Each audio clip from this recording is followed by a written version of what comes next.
देश में 12 राज्यों के साथ ही उत्तर प्रदेश के मुरादाबाद में भी एसआईआर का कार्य जारी है, जिसके चलते मुरादाबाद की 6 विधानसभाओं में 2511 बूथ हैं और प्रत्येक बूथ के लिए बीएलओ नियुक्त कर दिए गए हैं। यह बीएलओ घर घर जाकर लोगों को एसआईआर का फॉर्म उपलब्ध करा रहे हैं, जिसे मतदाता भरने के बाद पुनः बीएलओ को उपलब्ध करा दे। जनपद में 4 नवंबर से लेकर 4 दिसंबर तक यह कार्य एसआईआर का यह कार्य जारी रहेगा। इस अभियान के दौरान सभी मतदाता बीएलओ का सहयोग करते हुए मतदाता सूची में यदि उनका नाम नहीं है तो अपना नाम जुड़वाएं और जिन लोगों का 2 स्थानों पर नाम आ रहा है उस पर भी ध्यान देते हुए उसे ठीक कराएं। मतदाता सूची को लेकर इस अभियान का उद्देश्य स्वच्छ, मजबूत और पारदर्शी बनाना है। इस एसआईआर के कार्य को लेकर प्रशासनिक उच्च अधिकारियों के द्वारा बीएलओ के साथ बैठक कर उन्हें जरूरी दिशा निर्देश दिए जा रहे हैं। गुरुवार 13 नवंबर को भी एसीएम के साथ तहसील सभागार में बीएलओ के साथ एक मीटिंग आयोजित की गई, जिसमें के सभी बीएलओ को जरूरी दिशा निर्देश देते हुए उन्हें एसआईआर के इस अभियान के दौरान जानकारी दी गई।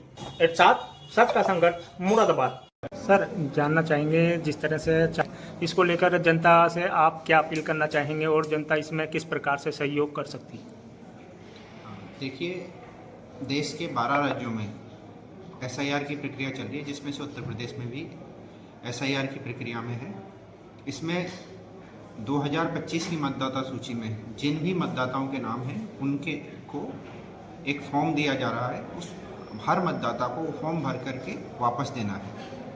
इस फॉर्म में उन्हें अपनी डिटेल लिखने हैं, नया फोटोग्राफ लगाना है और 2003 की एसआईआर की मतदाता सूची से उनका लिंक करना है कि यदि उनका स्वयं का नाम था तो वो किस सीरियल नंबर पर, किस भाग संख्या में और किस विधानसभा में था। यदि उनका खुद का नाम नहीं था तो उनके पिताजी, माताजी, दादाजी और दादी, इनका नाम किस सीरियल नंबर पर, किस भाग संख्या में और किस विधानसभा क्षेत्र में था। इसके बाद में ये फॉर्म वो जमा कराएंगे। वो उस फॉर्म से हम 9 दिसंबर को ड्राफ्ट वोटर लिस्ट जारी करेंगे। मेरी सभी से अपील है कि अपने बीएलओ से संपर्क करें। बीएलओ घर घर आ रहे हैं, आपको फॉर्म दे रहे हैं। आप अपना फॉर्म आवश्यक रूप से कलेक्ट करें और उसको जल्दी से जल्दी जमा कराएं। इसमें महत्वपूर्ण ये है कि आप सभी लोग अपना फॉर्म जमा कराएं।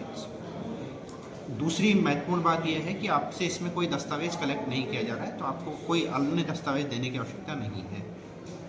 यदि आप यहाँ नहीं हैं तो आप डिजिटली भी अपना फॉर्म भर सकते हैं। वो ऑटोमेटिक हमारे पोर्टल पर आकर के अपडेट हो जाएगा। अभी मेरी सभी से यही अपील है कि आप अपने परिवार के सभी लोगों के फॉर्म भरिए, लेकिन यहाँ पर मुझे यह भी स्पष्ट करना है कि एक व्यक्ति एक ही जगह एन्यूमरेशन फॉर्म भर सकता है।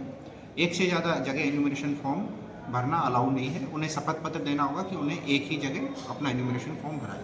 तो यदि व्यक्ति का वोट एक से ज़्यादा जगह है तो उन्हें सिर्फ एक जगह ही एन्यूमरेशन फॉर्म भरना है। धन्यवाद।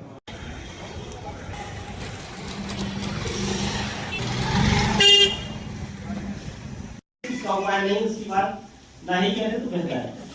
तो प्लीज कंप्लीट करूंगा, तब तक मैं नहीं सुनूंगा जब तक मैं कंप्लीट नहीं कर लूंगा। जब तक कंप्लीट नहीं करूंगा नहीं। आप डिस्टर्ब से संबंधित आपकी समस्या एड्रेस कर देंगे, उसके बाद हम सुनेंगे। उसके बाद आप शांत हो जाइए, पूरा डिस्टर्ब मत करिए एक आदमी की वजह से। हम रफ एक तरह से कह लीजिए, वो पब्लिश होगा। जितने भी फॉर्म वापस आ जाएंगे, साइन किए भी फॉर्म वापस आ जाएंगे, आपके डिजिटाइज हो जाएंगे। तो ड्राफ्ट एप्लीकेशन के बाद मान लीजिए 1200 वोटर में 400 वोटर या फोटो नहीं या आधार नहीं या कुछ ऐसा हुआ, 400 समय लगेगा। तो ये आप आज 12 हो गई, 13-14 तक और बांटेंगे, कलेक्ट भी करेंगे, तो मतलब 4 दिसंबर जैसे इलेक्शन होता है, यहाँ से पुलिस पार्टी रवाना होनी है, पहुंचनी है। आप देखते होंगे कुछ भी हो, आंधी है, तूफान है, इलेक्शन होता है, इलेक्शन रुकता नहीं है। नहीं करूंगा नहीं। आप डिस्टर्ब मत करिए एक आदमी की वजह से। हम रफ एक तरह से कह लीजिए, वो पब्लिश होगा। जितने भी फॉर्म वापस आ जाएंगे, साइन किए भी फॉर्म के बाद मान लीजिए 1200 वोटर में 400 वोटर या कुछ ऐसा हुआ, 400 समय लगेगा। तो ये आप आज 12 हो गई, 13-14 इलेक्शन होता है, इलेक्शन रुकता नहीं। तब तक ये फॉर्म 3 महीना बीत जाता है।